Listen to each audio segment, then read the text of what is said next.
Aytinglarchi, 70 yil, 80 yil zo'r obod hayot kechirib turib, abadiy cheki yo'q jahannamda qolib ketishlik arziydimi? Nuh alayhisalom 950 yil yashadi. Qani uch? Abadiylikda oldida 950 nima degan narsa? Siz bilan bizga Alloh taolo 60 yil, 70 yil umr berdi. Kelaylik shu 60 yil, 70 yilda Allohga qulchilik bilan o'tkazaylik-da, oxirat diyorida Alloh taoloning aziz mehmonlari qatorida bo'laylik.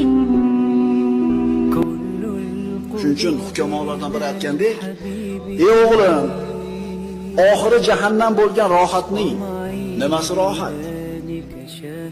Oxiri jannat bo'lgan mashaqqatning nimasi mashaqqat?